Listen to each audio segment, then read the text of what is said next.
Chantilly Marriott, which is actually just down the ways from my brother's house. I asked him if he was going, but apparently he's trying to get a job this week, so he's not down there. Not working on that, yeah. No.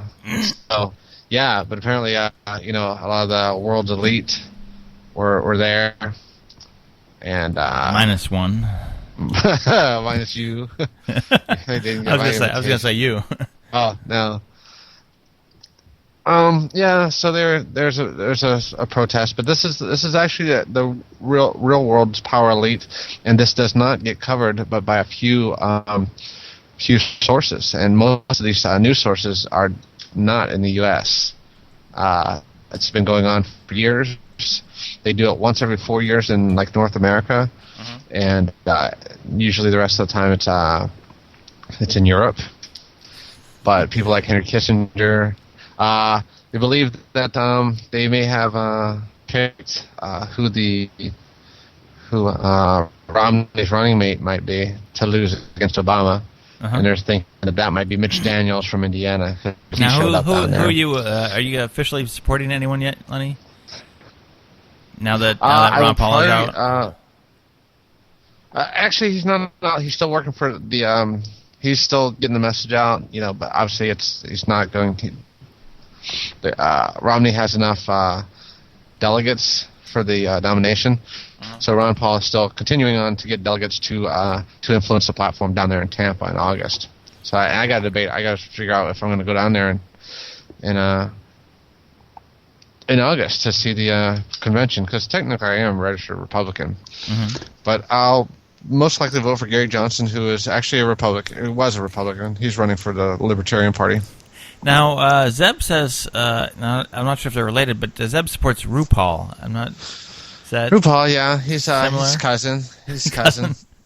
He's larger black woman. She's Democrat, I believe. I would imagine. Transvestite black man. Wait, what's that word?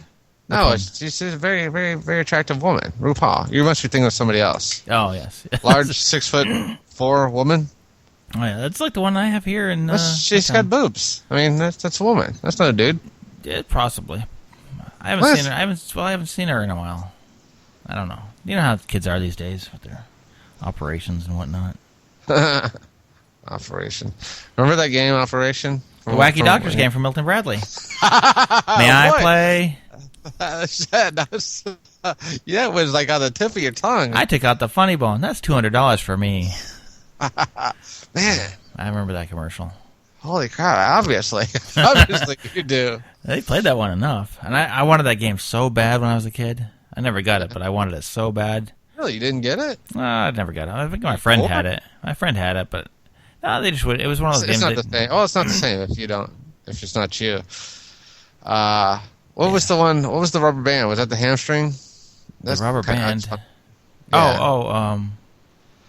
That you had to remove. Yeah, that's kind of a difficult one to do. I don't know. I'm not sure. I don't remember them all. I remember the funny bone. Yeah, well, obviously, yeah. And the heart,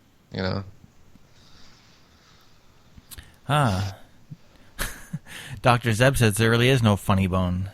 Oh, no? Yeah. It's the humerus, my friend. It's very humorous, yes. Makes me feel funny. Oh, man, I hate that. Oh, yeah. That's why they call it the funny bone, because it feels funny. Because it feels funny. It's funny, much like this show makes you feel. It doesn't make you laugh, it makes you feel funny. Like peculiar. Oh, yeah. Like you've just been touched by an uncle. Touched by an uncle. It's a new ABC show coming out. ABC show. Coming this fall on ABC, Touched by an Uncle. ABC Family, Touched by an Uncle. Or the short-lived Michael Landon vehicle where he was a biker and it was touched by a Hell's Angel. Which is equally dangerous. You hear about the bear who ate the convicted murderer? No, I missed that one. It's like cannibalism's been all over the news lately. Oh, yeah. And people aren't the only ones dining on the human flesh. Canadian authorities have identified a body of a partially eaten man eaten by a black bear as a convicted murderer, Roy Nelson Wagner. Oh, wow. Got the middle name going. You hear that? According to CNN, the body was discovered on Wednesday near 86 Volkswagen Jetta. Well, quality car. Hitler started that company. Yeah, and Volkswagen means people car. That's right. Which I think wouldn't that be technically what the Jews were transported to the camps in? Well, I think they were cattle cars, weren't they? Oh, okay. Covered in scratches and muddy paw prints. The driver's side window was rolled down. Oh, so he might have gotten pulled out by the bear. Oh, yuck. Talk about sweet, sweet justice. He's a convicted murderer. Well, if he was convicted, that means he did his time, and he was... Well, it says, here's the RCMP. That's the Royal Canadian Mounted Police. Believes 33-year-old was already dead. You would think they would, this day and age, they would get themselves cars and stuff instead of riding around on horses. It just doesn't seem practical. I don't know, dude. They ain't got much on the ways of roads up there in the Great White North. Well, they got the ice roads. Ice road truckers? Ice road truckers. I saw a thing today, since you're talking about being eaten by a bear, there's another... no, by a bear. That's what I said, a bear. Oh, it says beer. Beer. Eaten by a bear while you're drinking a beer. Yeah. Teach them... No, we're not teaching them to ride bicycles. Have you ever heard... And you're a diver, so this will go right up your alley. When you're diving deep, and you're wearing the helmet and the suit, and they pressurize the suit, so you're equal to sea pressure. I guess there's a myth or urban legend that a diver was down 300 feet and lost air to the suit, and the ocean crushed him up into his helmet. Okay, so the thing is I know what you're saying. Mm-hmm. It would have to be it's different because when I dive down deep, even that deep, 300 feet, you have a hard hat on, right?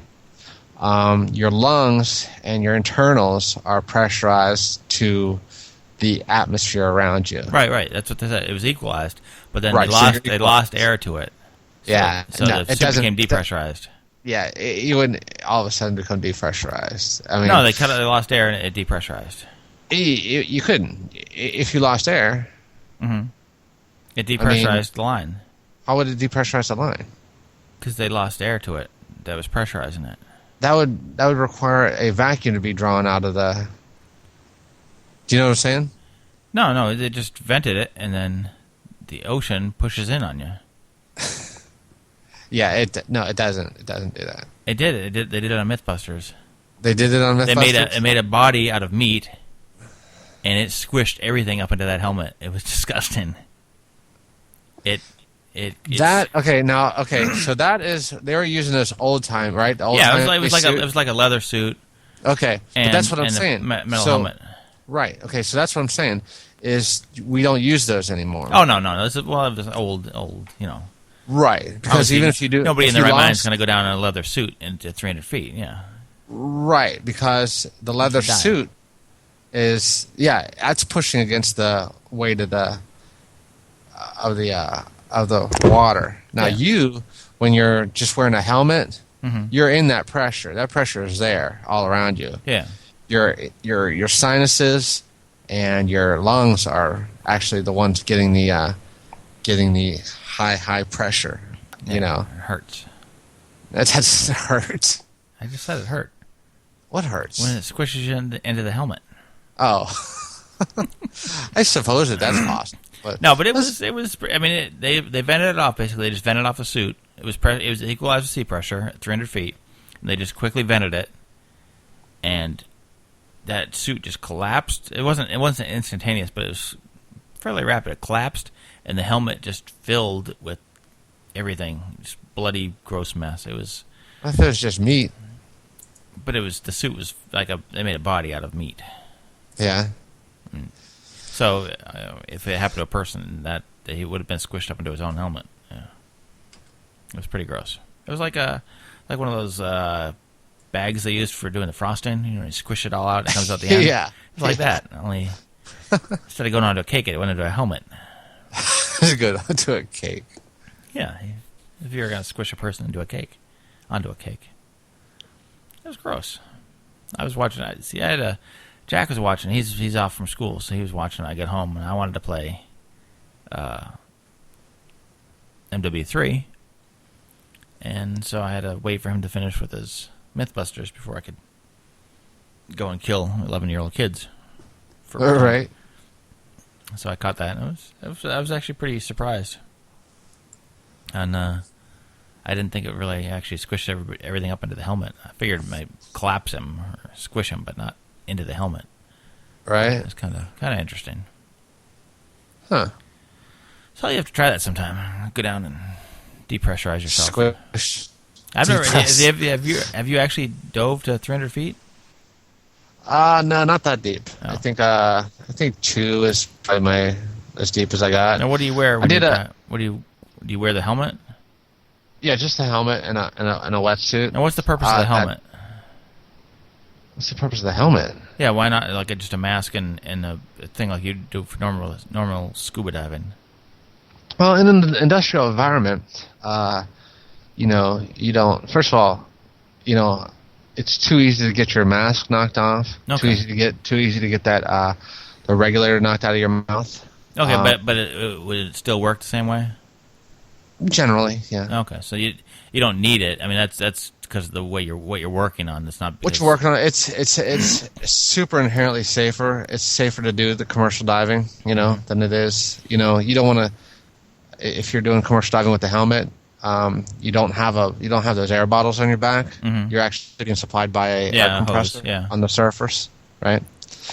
And you got a regulator and a valve that is regulating the pressure between outside and inside the hard hat, so that it's the same, right?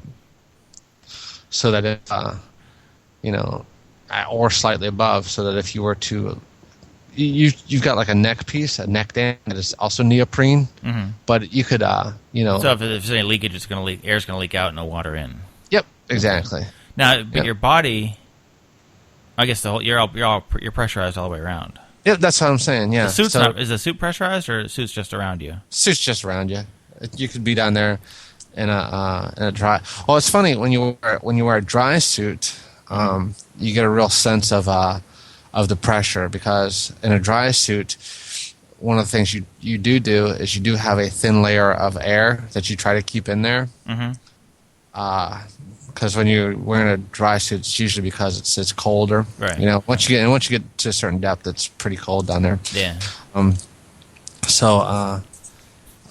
It's that squishes on you. That squishes you, and you got to fill it up with air, to maintain some mobility and stuff like that. But it's fun. What's it feel like when you're down there? Do you feel it? I mean, is it really? No, it's what you do is you try to work yourself at a neutral buoyancy, mm-hmm. right? So your feet, you put weights around your ankles. Yeah, but do you feel the pressure pushing on you? A little bit. I mean, but it's not like you're.